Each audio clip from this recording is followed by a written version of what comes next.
Why should he? Now you're welcome along. It's the Monday evening football show. Later on we'll hear from Kenny Cunningham in conversation with Stephen Doyle. Earlier this evening, Fulham 2-1 winners away to Leicester City, and currently second half about to get underway between West Ham and Aston Villa, where it's 1-0. Now let's talk to this man.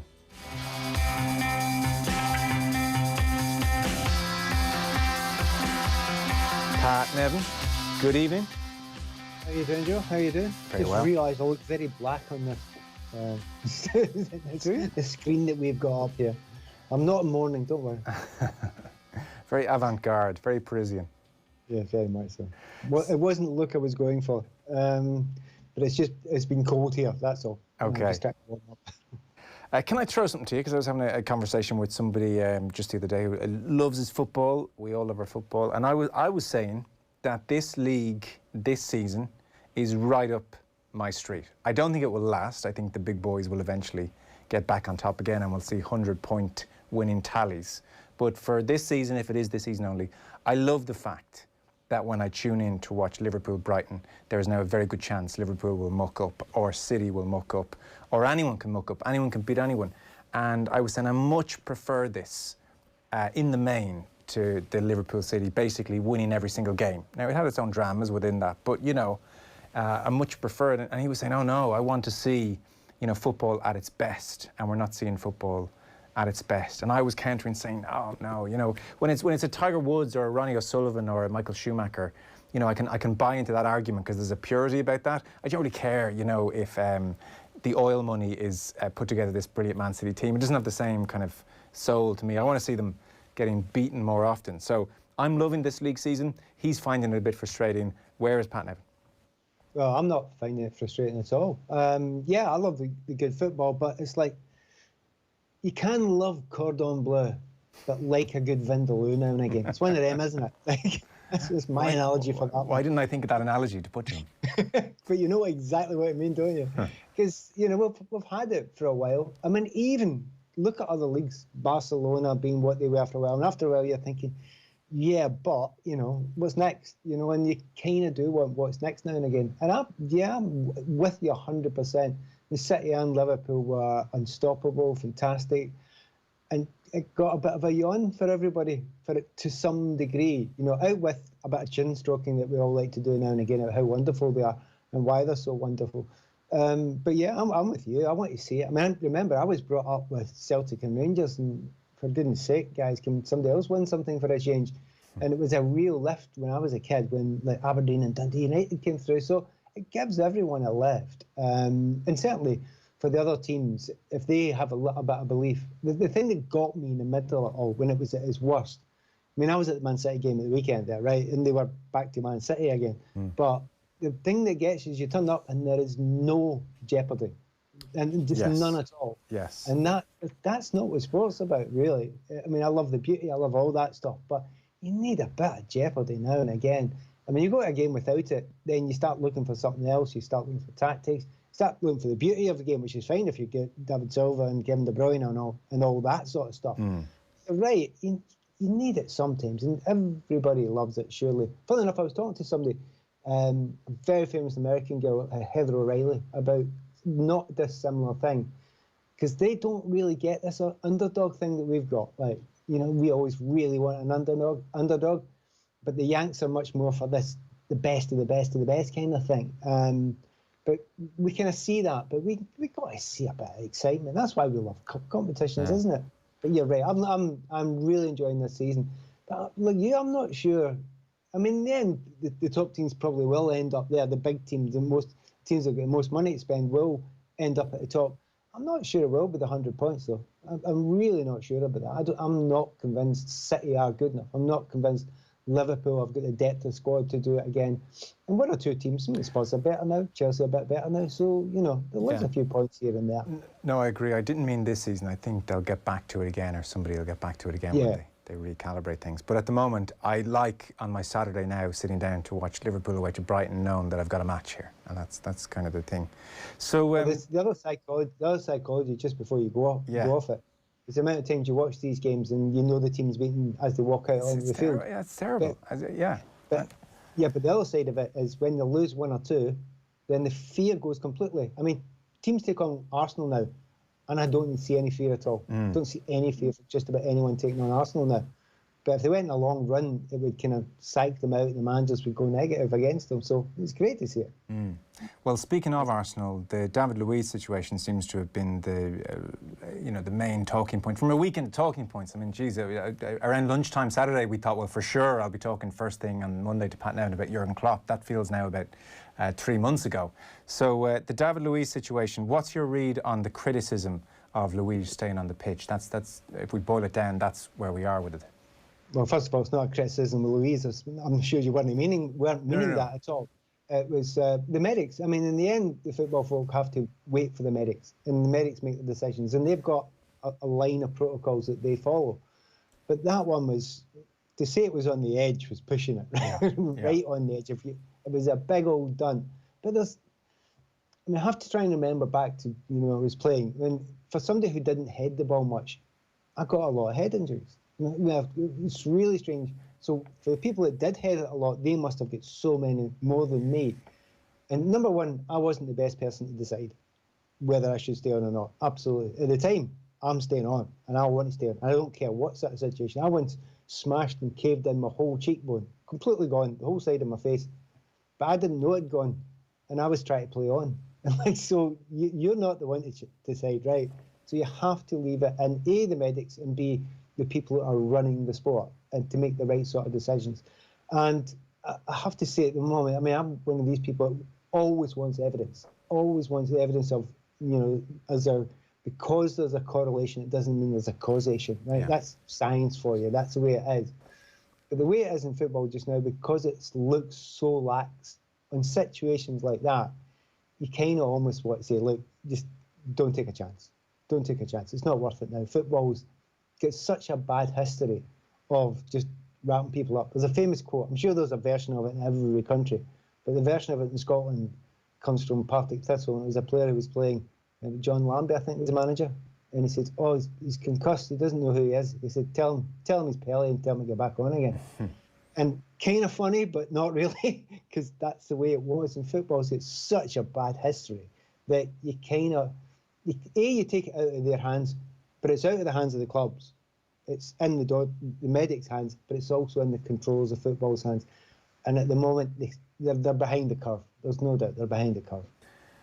It would seem that way. Like the latest protocol were introduced 2014-15 season, and new rules had to deal with head injuries. They state things like any player suffering a head injury must now leave the pitch, and the club doctor has to decide if the player is capable of continuing, not the team manager, not the coaches. So that's a step forward. And all Premier League players go through a pre-season neurological assessment to set a baseline level. So when they're answering questions in the assessment later on, there is a baseline level to compare to. So Gary O'Driscoll is the Arsenal team doctor. We're very familiar with him over here. He's high profile. People are very aware he's been over at Arsenal. I mean, he was the senior doctor on 2 Lions tours. Highly respected, did a lot of campaigning on this issue, and he led the Premier League working group which looked at concussion during the 13-14 season, and that working group ultimately put forward some of these suggestions which came into effect in 15. So this is not somebody who takes this issue lightly at all, far from it. And Arsenal have come out and said they vigorously dispute any criticism of their conduct, and they say the correct concussion protocol was followed, and they are, militant about that. You're trying to do a bit of digging. Certainly the FA do say, and there is a tagline for all levels, if in doubt, sit them out. And it says at all levels in football, so we can assume that includes Premier League, at all levels in football, if a player is suspected, and I think that's the tricky word here, if a player is suspected of having a concussion, they must be immediately removed from the pitch, whether in training or match play. Now, Arsenal will say, well, they were removed and they passed the test. But I wonder how, given the force, and we all heard the sound, my God, the sound, how could there not still be some small, tiny suspicion that Luiz may have had a concussion? And that's where it gets tricky. Exactly. And if I was a medic, I'd be better qualified to tell you. There are times, I certainly know I bump my head in football games, and I know it's a bit iffy, and other times I'm thinking, well, actually, I know that's fine. Yeah. I know that's fine. That's it's just a clack, and it just moves off, and there's no reaction at all. And it's not even dependent on force a lot of the time. Positioning, whether you saw it coming, whether you'd be able to move your head out of the way, all that sort of stuff. There's no simple one. He must have got on very quickly, and he must have checked him right away, to which if Louise seems completely coherent, which I'm getting is quite tricky with David sometimes, because he always wants to laugh, etc. But you're right, there must be a possible suggestion. But the problem is with football, and we've found it with every other part of football the last 2 or 3 years. Okay, make a rule and make it sort of watertight and absolutely can't move it. So you'll have to, if you bash head, you're off. That's where it has to go to. So if there's any suspicion at all, if you've cracked a head on something, you need to go. And it might be quite a soft one, but that's where the end is. Because where do you say, we could hear the Louise one, so it must be bad, so he must go off. But I seen another one the other week there where somebody hit someone else in the back of the head, and it wasn't that bad. But where do you draw the line? I don't know where to draw the line. Yeah. There's no way you know where to draw the line. Yeah, no, it is very tricky. I mean, last night's one felt, and I'm deliberately using an emotive word because we're not medics or scientists, but it felt wrong given the force of the impact. But I totally take your point. Anyone who's played at any level has had genuinely innocuous bangs of the head. And now you can get pilloried for even saying there is such a thing, but we've all been in our bodies. You can have innocuous bangs to the head, and the blood aspect visually then just draws attention to it. But like blood, a cut is not the same as concussion. The cut sometimes relieves it. That's the thing. It sometimes relieves what the build-up of bruising and things like that. And actually, they're the ones that sometimes they're actually a wee bit easier, because you've not got the kind of build-up of blood and the pain that stress that causes on top of your head. So it doesn't actually help you. The blood thing just looks bad. Yeah. It doesn't actually help.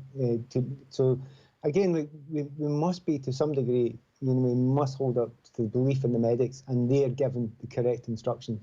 It just feels there's been a few, and there's not that many, let's be honest about it. That one's bad, but there's actually not been that many. To be honest, the more common case is a player hurts his head and the doctor says, right, he's off, and the player's arguing with him. That's a more common thing. But even so, it's not that common. I do like, and I suspect it's your next protocol, I like the idea of a 10-minute, you go off for 10 minutes and you can have a sub for 10 minutes and check them out. I'm good with that. I think that it's only a halfway house, but it's better than what I have just now, which is, they're desperate to make a decision because you don't want to play on with 10 men. Well, you take that pressure off by saying, right, okay, we put somebody else on in the meantime. I think it's kind of one direction. It's certainly a step that should be taken just now. Yeah. I mean, I'd love a bit more information about it. Maybe Arsenal will or won't do that. But again, there are examples in rugby of players who pass their HIA, their head injury assessment, but still the medic will say, I've had a look at it in the replay, I still don't like it. And we're just going to put it out. That's the difference. You mentioned that you had a look in the replay. The doctor, a lot of the time, who sometimes they run out of the field, they're not seeing the replay. So they're not getting everything. No. So that's the other one that gets me. Was somebody, again, I can't remember who it was, got hit in the neck this week and held his head, which, as you know, is my absolute pet hate. Pretending you've got a head injury. It's just, I think that's a red card offence, right, if you ever pretend. But then I thought about it, actually, he might have had a little bit of whiplash. Yeah. So maybe, so you can't prove that one. That's a really hard one to prove. But I like the fact that it's been talked about. I like the fact that some people are very, very strong on it. And I don't know. We've all got our own wee suspicions. Mine is purely from my background of what happened to me in the game. And it's always been the same. Like, I wouldn't worry about repetitive heading. I would worry about danger over the years, because I've, like every other player, had a lot of head injuries, and you just don't know which one was the one that caused the problem. So look, that's going to drag on. I suspect we'll come back to it, and the Premier League are under massive pressure now to bring in some kind of protocol. I would say this season. Alan Shearer last night said, not next week, not next month, now. And that's it. Well, he knows. He knows a lot. He's got a lot yeah. People don't know, because he had so many head knocks. I mean, loads and loads and loads of them. And I'm not saying he's sitting worried because he looks like the kind of guy that just get on with it, but the head knocks he had and he played on with. I mean, I can remember, I'm sure you remember pictures of him with his head bandaged up as well. Yeah. And he just get back on with it, and he knows that, in retrospect, that wasn't the right thing to do. Yeah. So what have I jotted down here to touch on? I have Chelsea Spurs, I have United yesterday, I have a little bit of Klopp with Des Kelly, and I've a bit of Celtic. Where do you want to go? Please don't say Chelsea Spurs, please. What I mean? No. Are you going to chin stroke and tell me it was tactically fascinating? No, it wasn't great. Yeah. I didn't massively enjoy the game of football, and we didn't get the best out of both teams, which is a real shame because, with the amount of attacking players that are at both teams, you thought it could have been really special, but it wasn't. I'm not going to blame Josie for being Josie, it doesn't matter. But in the end, both teams probably quite happy with that one. So you move on from that. The only thing I would say about maybe Chelsea specifically, what Klopp was saying, what others are saying about the 5 subs, I did a little bit of doodling today to see, right, okay, then who's actually best positioned in the league? And it actually might be Chelsea. It might be Chelsea. They could probably benefit more than anyone else from that. Maybe Man City are up there as well. But if you look at the depth of squad with the quality all the way to player number 23, it's Chelsea and it's Man City. And it's definitely not, it's 100% not Liverpool. And it's not Manchester United either. It's those two. So if you do the 5 subs and consider they will be used frequently, and you'll end up having to go to number 18, 19, 20 in the squad eventually, the teams that are going to actually be helped more than anyone else are Manchester City and Chelsea. What am I missing, by the way, when I'm sitting there and accepting of the fact that this is still Jose Mourinho and he is inclined towards the cautious? But I'm sitting there thinking, is Gareth Bale that bad that he's not worth 10 minutes here? That was a surprise, but I think he's just happy with the position. Yeah, the players they brought on actually did okay. So whether Bale's got a little bit of an injury, which is quite common. Yeah. But he didn't look like it, did he? No. You looked at him warming up. You looked at him. He didn't look like a guy who was nursing anything. So that was a wee bit of a surprise. But I suppose he's looking at thinking, right, I've got a point here. What's the possibility of getting something more? They're under the cosh. Why bother? I'll use him when I need him. Absolutely use him. He is him at his best. Gareth Bale at his best is a scarce resource. So you decide when you really, really need it. So it may well have been that. That's scratching at it a wee bit to me, looking for an excuse. If I was a Spurs fan, I would have been screaming to get him on. But he got a result, got an 0-0 away from home at Chelsea, and they're still top of the league. Come on, can't really argue about it. Okay, fair enough. Edinson Cavani, craft. We're talking here about craft, aren't we? Yeah, I'll be honest. Over the years of watching Cavani, there were long periods of time where he used to get loads and loads and loads of chances and scored quite a few goals, but his conversion rate of good chances really wasn't particularly good. But his movement was brilliant. He's a very, very good player. He certainly should have got a hat-trick. I mean, anyone who watched the game, Rashford not passing that ball, that's just unthinkable. The one across, I mean, it's just unthinkable. Don't tell me, Marcus, you didn't see him. I'm not having it. So yeah. Not getting him that goal was really, really poor by Marcus Rashford. And that's a phrase you rarely hear these days, because he's been so superb in every area of life, including football and outside football. But the way he's come on, and he looks. Some players just come and they come to a club and they look a bit old and a bit not past it, but they're earning a few quid, and if it works for them, it works for them. I mean, there's been one Sanchez at Manchester United jumps out to you, but you look at his attitude's brilliant, isn't it? I mean, his work rate is absolutely superb. His passion for it, the passion for it's great, isn't it? You see it, and again, some players you just stand them beside and say, "See that's passion. Can you use it?" The other guy standing there or sitting on the bench usually, showing you very, very little passion, and it's infectious. You can't help but love the fact that he gives that to the team. So no, I thought it was super when he came on. One blasted over the bars, I can remember, getting the goals, and then getting that one. He should have had a hat-trick, and it would have been. It was just funny, but it sums up this season, doesn't it? I don't know what you thought, but I was talking to people at half-time and they were all saying, we told you Ole Gunnar Solskjaer was hopeless. He's absolutely terrible. He's hammering them. So they win 3-2. They are where they are in the league, which isn't bad, and they were third last season. I mean, to be fair, in comparison to everyone else since Sir Alex Ferguson, it's not bad, is it? It's not terrible, no. So Liverpool won, Brighton won. We mentioned that it would be worth sticking around to see what Jurgen Klopp would say afterwards last Monday, and we weren't disappointed. So here's a little, I think most people have heard this at this stage, but just if you didn't, on BT Sport, Des Kelly faced the task of talking to Jurgen after a 12:30 Saturday kickoff. And James Milner, hamstring, is it? Yeah, congratulations. Not me personally. Oh, no. Oh, you better work for them, yeah. Hamstring. Surprise. And they had injuries as well, because it's a tough time. But ask Chris Wilder how we can avoid that. Well, maybe you're firing at the wrong target.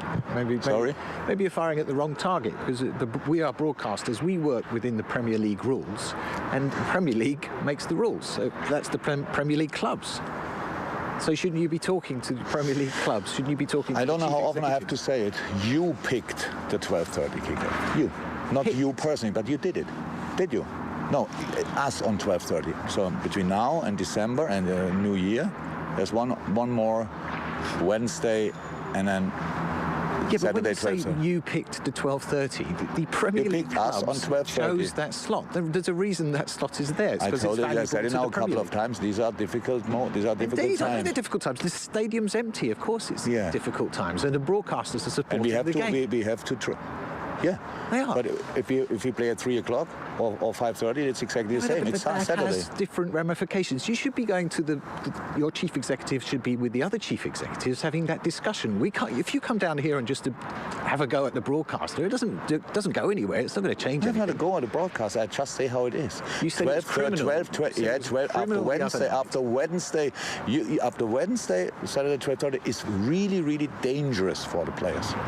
Yeah, That's you why said you don't criminal. do that often. You also said the broadcasters don't care, and that's the problem. It isn't the problem. The problem is the How is slot. it, why did you pick us then against Crystal Palace if you care? Well, I didn't pick it, but every pick is agreed by the Premier League. Can I say Every it one more executive time? around Because that it's table. such a special seat. You always rely on things we agreed in another time. No. Yes, we did. No. Listen, if it was all about player welfare, why did the Premier League clubs block the 5 substitutes? Because that's very interesting now. When we had the talk between the managers, it's a week ago I think, it was 15-5, if not 16-4 for 5 subs now. Since then, nothing happened. So, because you need at least obviously 14 votes, but Chris Wilder or whoever says constantly that I'm selfish. So, I think all the things he said show that he's selfish, but it's now not too important. Chris Wilder got a few mentions. I don't know. It's good TV for a start. Can I say one thing? I'm sure people will take sides on it, right? Generally, Jurgen Klopp is well loved, right? Generally. And I admire him greatly myself.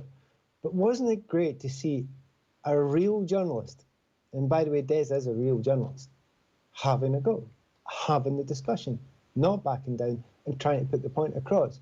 The vast majority of people that are put in that position generally basically cower. Yeah. And he didn't cower. He just said, no, we need to hear this. And he was really good in it.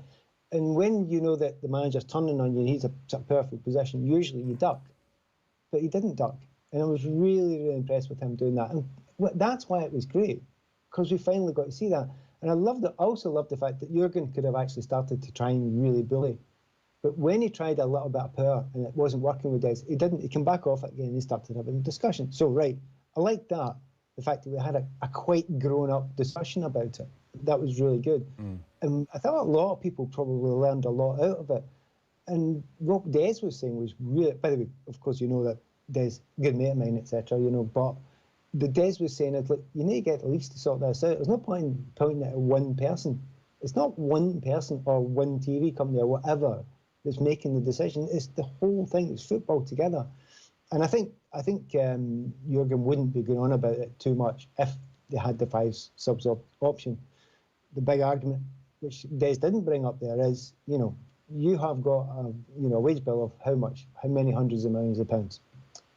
Wouldn't it be better to have a really bigger balanced squad? So you pay so much for a number of absolute superstars, but if you lose 2 or 3 of them, you're stuffed. it's part of the joy, part of the greatness of management is making sure that squad is as balanced as it possibly can be, and that may well be what's hurting Liverpool a wee bit at the moment. So, you know, I love the discussion. I like the way it went. Everybody wants a black and white, yes and no, good guy, bad guy, in that argument. There isn't one. There's quite a nuanced debate going on there. The nuanced debate has got to, and it really has to, end up with 5 subs. It really has to.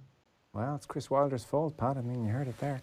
I agree with you. It was good TV. You know, it's because generally, and people might not always appreciate this, in press conferences, you only get to ask one question. So, question, answer, next person's turn. So, in that instance, you can't go back and forth, and it's terrible. And it's designed that way for an obvious reason, to stop that happening. So, and then equally on TV, like Des is taking a chance there, Des Kelly, because, you know, he kind of needs Klopp to talk to him for the next couple of years after each match. And, you know, we over here with Martin O'Neill and one of our main reporters, things got very tetchy and it's tricky, you know, and he needs to argue with Klopp but not destroy the relationship and still be a journalist. And, you know, he walked that line really well. Before you go on Celtic, they lost 2-0 to Ross County in the League Cup. I've only about maybe a minute here. There were idiots outside Celtic Park last night and police had to turn up. They've condemned the violence. Players and staff had to get a police escort leaving the ground. A mob of supporters gathered through missiles. This feels like it's over for Lennon now. Is that where we are? It is, but I just hope it doesn't feel like he was kicked out because of the mob. Because of the mob turning up the way they did. It's like you said, idiots. And to be honest, for Celtic Football Club, who've had these fans that have been sort of lauded for many years by many people as the greatest fans in the world and following the team everywhere, scenes like that are bad enough anywhere in the world. You know, South America, you don't want to see scenes like that, right? It's just unacceptable. But then to see it here, in the middle of a pandemic where people are getting together, I mean, honestly, and if anyone says the phrase to me, you know, yeah, but what about, and say, give some excuse because, you know, it's going for 10 in a row. No, that's not an excuse. It's not good enough, not acceptable. No, I'd like to hear sorry to everybody that those people did that. Not from the club, but from any groups of supporters that were involved with it, right? So that's absolutely unacceptable. And by the way, digging me up all day long on Twitter about it, I don't care. You're in the wrong in this one, okay? As for Lennon, I feel sorry for him. Shall I try, just for fun, to try and make an excuse for him, right? Yeah, please. No, please, because I can see, look, it's gone very badly on a whole host of fronts and they're 11 points off Rangers with 2 games in hand, but it's gone really badly, so yeah, sure. Right, not playing well. I was at the only game they've lost in the league before this season, right? So they're against Rangers. So it's the Rangers game, that is the one. And by the way, they're rotten, they deserve to get beat for that game. But they are 11 points behind. They've got 2 games in hand. They might win those 2 games, right? The 5 days. If they beat Rangers on January 2nd, they're 2 points behind. They have won the last 11 trophies in a row. Lennon's history has been phenomenal with that club and what he's helped them build and what he's helped them get. And if we are in a situation, from one angle, in a situation where a guy can win that much and do that much and then not get the players he wanted to get in the summer, and then you go out with 1 trophy, European stuff doesn't count. They haven't got the money to even get close to being competitive in that. But they go out of 1 League Cup. They're still in the league chase. They're still in it. But if they do that, how do you survive in the world of management if you win 11 trophies in a row? That's an argument for. Do you know what? I'm not sure I believe that argument. Yeah. Okay. Yeah. They, to be honest, they've not been good. The decisions haven't been good. The buys haven't been good, and it doesn't look as if they're working for him. So it might not be long for Lenny. I hope for his sake he lasts till January 2nd, till the Rangers game. I think he probably deserves that. But I know what Celtic fans will say.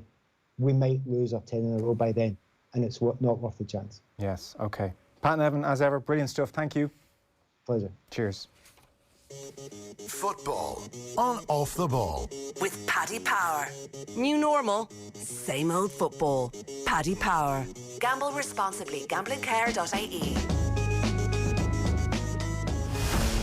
News Talk is counting down the 20 most influential moments of the last 20 years, as voted by you. We've had political upheaval at home and abroad. Within about 15 minutes, a second plane was flown into the other tower. Technological advances. Before smartphones, there was quite a big stigma that surrounded online dating sites. And significant social change. People in Ireland weren't aware at the time. They said, where is all this money coming from? 20 moments from 20 years. Follow the series on air and catch up on newstalk.com and on the Newstalk app. We want to do more for the planet, more for the future, more supporting, rallying, having our voices heard more. But to do more, to be carbon neutral, sometimes we need to do less. Less printing, flying and fossil fuel driving, less denial and delays and doing nothing. AIB is the first Irish bank to pledge to operate as carbon neutral by 2030. We pledge to do more. Allied Irish Banks plc is regulated by the Central Bank of Ireland. You're the one who takes steps to keep your home as safe as can be. Who knows the best gift you can give it is a house alarm? Well, at Aviva, we think you deserve something in return. Like 40% off your home insurance if your claim's free for 5 years, and up to 12.5% off with an approved house alarm. So buy your policy today at aviva.ie. For home insurance, you're safe in the hands of Aviva. Acceptance criteria, terms and conditions apply. Offer subject to minimum premium of €230. €115 for contents or buildings only. Alarm must be approved, installed and maintained in line with manufacturer's guidelines. Aviva Direct Ireland Limited is regulated by the Central Bank of Ireland. Wrapping your gifts in newspaper because you ran out? Cooking tofurkey because your teenager just found veganism? Christmas compromises are unavoidable, but not with An Post Mobile. Get unlimited 4G data, calls and texts, plus 99% 4G population coverage, all for just €15 a month and your first month free when you switch. Pay as you go, no contract or bills. Don't compromise this Christmas. We're open for business as usual and close to home. So pop into your local post office today or visit onpost.com/mobile. An Post Mobile. Offer available for new customers. Fair usage policy applies. For T's and C's, see onpost.com/mobile. It's not just that Sarah can't rely on the rains to come this year. It's not just that the only water left could cost her her life. It's not just that she has seen all her crops destroyed and she is struggling to feed her little boy. Like thousands of parents living in regions devastated by drought, Sarah is living in fear, and it's not just. This Christmas, your love can make all the difference. Visit trocra.org or call 1850 408 408. Trocra, until love conquers fear. Football on Off the Ball with Paddy Power. Minimal contact in stadiums shouldn't stop the usual suspects from going down. Gamble responsibly. Gamblingcare.ie. Jared Bowen has put West Ham 2-1 up against Aston Villa. 78 minutes on the clock. Last 10 minutes have been all Aston Villa, I should say, and they missed a penalty. So this one not quite done yet. 78 minutes on the clock. 2-1. West Ham. As we mentioned with Pat there, 0-0 between Chelsea and Spurs yesterday. Not a classic. Kenny Cunningham and Stephen Doyle were on commentary for Off the Ball. Well, it finished Chelsea 0, Tottenham Hotspur 0 at Stamford Bridge this afternoon. A hugely anticipated match going into the Premier League weekend. Kenny Cunningham. I thought it was kind of one of those very enthralling games where you're kind of sucked in and drawn in by the tactics. I've since seen a few comments on social media saying it was a dull match. Did you think so? I thought you were overhyping it a touch during the commentary. I've got to be honest with you. I didn't want to drag you down. Doesn't take a lot to get you excited, Stephen, does it? No, was it duller? Was it duller than I enjoyed the game. No, I'll buy into that a little bit. I enjoyed the game. There wasn't too many clear-cut chances both ends of the pitch. Wasn't too many chances full stop. And of course, a lot of people will switch off when that's the case. But no, it was an interesting game. Just a tactical setup from both teams. I was very impressed how Mourinho set up his team. I can see why he's actually gaining a bit of confidence. He's got that bit of a swagger back. And I think it's because of how his team's playing. I think he sees the DNA of the team now is getting close to what he wants. They have a real kind of physical presence to them now when you look at the team. That midfield three, Højbjerg today, Ndombele and Sissoko, powerful lads in there. Can get around the pitch, kind of make tackles, can get up and down the pitch quickly. Good technical ability as well, Ndombele in particular. And then Højbjerg, they got that holding central midfield player, which he hasn't had probably since he's been at the football club. So I think he likes what he sees there. The defensive line, I thought was rock solid today. Young Joe Rodon, you mentioned before the game, thought he'd done absolutely great. bit of pressure on his shoulders today. Thought he came in and stood up really well. And I think it's a Tottenham team you could say, well, 1 or 2 more personnel. The likes of Matt Doherty comes in right back. Gareth Bale, Alderweireld comes back in. His experience as centre half. It's a team that can actually get better as the season progresses. So I can understand Mourinho being a little bit of a smug attitude at the moment, because he's probably looking at his team thinking, do you know what, I like what I'm seeing here. Getting hard to be here, real physical approach. We look dangerous on the counter attack. We can maintain possession as well. They had some periods when they kept possession of the ball very quickly, so they're not going to one-trick pony that's just going to sit on the edge of the penalty box and look to counter attack with kind of the pace of Son, Bale and Bergwijn in particular. So yeah, I think Mourinho will be really pleased with what he saw today. Maybe he felt as if they could have snatched it late on. The opportunity presented itself, possibly the last kick of the game. The Celtic took the wrong option on the edge of the box. But in reality, I don't think either team deserved to win. Done enough to win the game today. A draw was absolutely a fair reflection of the game. It's funny because we know Jose Mourinho, even from when he came into the Premier League first with Chelsea, his big thing was he wanted to have, say, 22, 23 players, 2 players for each position on the field. He seems to have that now. They're playing very well. As you mentioned, Højbjerg seems to be really key to how they defend. They've got players working back. The players all seem to be behind him. Son, Kane, they seem to like Mourinho. They're behind everything that he's doing. Now, before the Premier League started, and unsurprisingly, nobody really had them in as their choice for Premier League winners. Now, we're 10 games in. There's a bit of shape on the table now. I'm not asking you to predict will Spurs win the title, but do you think now they are realistic challengers? I'll answer that. That's not a problem for me, Stephen. That's why I'm paid the big bucks, so you keep telling me. No, it's far too early in the season to be... I don't think Spurs will win the title. That's an easy thing for me to say. Are they probably going in the conversation more than they would have been before? Absolutely. I think the interesting one is, I've been asked this before actually, will they actually challenge for the title? I think it's too early in the season to be having that conversation. Yeah. I think if I don't think Spurs will challenge for the title, and by that I mean when we get to the start of April, maybe half a dozen games before the end of the season, if Spurs are still in a position to challenge, then if they're top of the league or on the coattails, the first couple of teams above them, the likes of Liverpool and Manchester City, then absolutely, yeah, and they have a chance of winning it, then absolutely they'll be challenging. I don't think you'd say because they're top of the table at the end of November, they're challenging for the title. I think that's far too soon. But you're absolutely right. I think the nature of the season that we're having, the fact that Liverpool have got their issues, particularly in terms of injuries to key personnel, Van Dijk and Gomez in particular. Manchester City looking a little bit out of sorts. I know they got a good result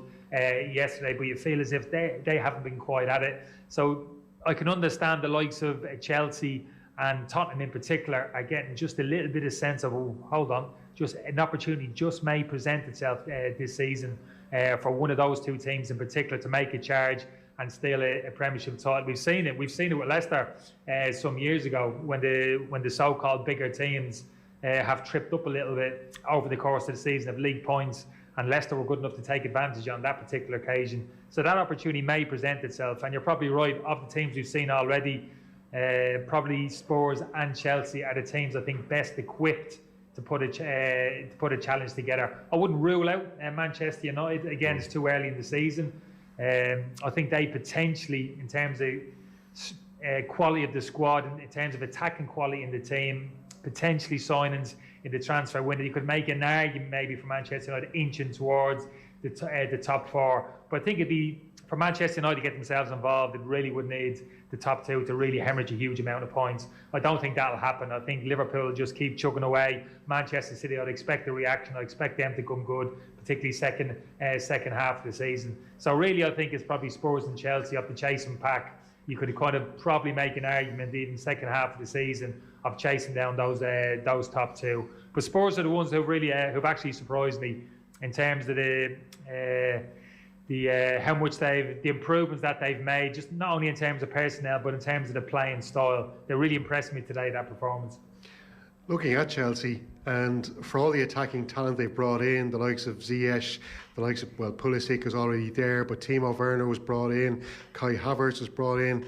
They brought in some really top quality attacking talent. Now, I know you had to bring Pulisic off the bench because he was injured the last 5 games. Havertz has had his issues as well, so there's been problems there. But look, They've played, Tottenham saw off Manchester City, beat them 2-0 last season, or last weekend. Chelsea have played Manchester United. They've played against Tottenham Hotspur, two of the big clubs, and they failed to score against them. That's a bit of a concern for Chelsea supporters. Yeah, maybe so, but I wouldn't judge them too much off the back of today's performance. There was a big drop off today. I was actually very disappointed with Chelsea's attacking play today. A number of their forward players just off colour. Ziyech, who's been outstanding since he came to the club, nowhere near the levels he set himself today. Tammy Abraham's on the periphery of the game today. Some good things, some bad things as well. A little bit sloppy. Werner was in and out of the game, couldn't really impact the game. Kovacic central midfield, again, didn't really have much of a say as an attacking threat. So we know Chelsea are better than what they showed today. I think it's a fair point what they were up against today in terms of the Tottenham defensive shape. They really put it up to them, didn't give them those little spaces to play, those little combinations play. Maybe that other teams have done that. The defensive shape from Tottenham today was absolutely fantastic. I thought just didn't have the space, suffocated those Chelsea forwards to a large extent. But you're right, Chelsea are going to have to deal with that as the season progresses. You're going to have to find a way to get through that kind of blanket defence, and they weren't good enough today. But what I would say about Chelsea, I think they can improve off the bench. Pulisic, for me, definitely takes them to another level when he comes onto the pitch. And Havertz as well. I know he's had a slow burn in terms of his Chelsea career as well, but he's a really creative player as well who can operate kind of centrally just off the front, and he's got goals and assists in him as well. So I actually think there's more to come from Chelsea as an attacking threat as the season goes on, and they look as if defensively, they've got a nice little cohesive unit down back there. I don't think it's perfect, don't get me wrong. I think Kurt Zouma still has a few mistakes in him. Chilwell, very productive going forward and will do as the season goes on. But I still have some questions about him defensively. So it's not perfect. And that's why I wouldn't be banking on Chelsea or Tottenham winning the title if I had to put money on this table. I still look to Liverpool and Manchester City to wrestle it out come the end of the season. But I can understand why some of the Tottenham supporters and Chelsea supporters are getting a little bit excited because of the improvement that we've seen, certainly from both those sides since the start of the season. Two quick ones before I let you go, Kenny. Just to ask you, obviously Manchester United played today. We watched a bit of that game beforehand, and we saw Edinson Cavani come in there and score the 2 goals to win that match against Southampton. They were 2-0 down. Just in general, it strikes me, Cavani, it's almost like one of those Alex Ferguson signings when he got Van Persie in that time, or Cantona when they won that title. Yeah, he's got the makings of one of those kind of players that can come in and can turn United into one of those teams that challenge for trophies. And those 2 goals, we were talking before the game or before our own game this afternoon, how he's just got that pure striking quality, hasn't he? He's just such an experienced player to come in there, and he could be huge for United this season. Yeah, absolutely. Looks like one of those players who has the personality to deal with coming to a club like Manchester United, not overawed by, actually embraces the challenge. I've always been a huge fan of Cavani. Back to his Napoli days, I absolutely loved him. Was devastated when he signed for PSG. For me, he was good enough at that time to play in some of the great sides around Europe. But I'd love to have seen him come to England at that particular time. Could have played in any team, Manchester United, Liverpool, Manchester City. For me, he was that good. And such a great team player. Work rate is absolutely phenomenal. But that shouldn't disguise the fact, Stephen, he's a very clever operator. The quality of his runs in and around the penalty box are absolutely fantastic. And if Manchester United supporters or supporters in general didn't realise it, the game against Istanbul midweek was evidence to that. The way he played that central striking role in a 3, his link-up play with Fernandes, Martial and Rashford that night was an absolute joy to watch. His decision-making, laying it off first time when he had to, quality of his runs down the side of opposition defenders, timing his runs into box, near post, back post. I really thought he actually elevated the whole Manchester United attacking performance. And he's the type of player, I think the younger players like Rashford and Martial, they love playing with, because they can loan him the ball, he'll keep it and he'll find them, he'll play them in, he'll make some great runs, he'll take players away, he'll make space for other players. He's a fantastic centre forward. I've loved him to death since he broke onto the scene. And you're absolutely, I was surprised he didn't play today. I was amazed he didn't play off the back of that performance. I was thinking, wow, he's got to start now. He's got to start now centrally, and you take your pick who plays either side of him, Martial, Rashford or Greenwood. Fernandes, we know, plays in that area just in behind. So very surprised not to see him on the pitch today. I thought, again, that diamond formation didn't suit Manchester United against Southampton. But second half, they kind of rectified it a little bit and got him on centrally. And he was the spark that brought Manchester United back into the game. He's got to be the way forward for me. Whichever way you play, they ended up playing almost 4-4-2. today, Manchester United. I don't think that's the right shape. I'd love to see him go back to their orthodox 4-3-3 formation. I think that's the formation that suits them best.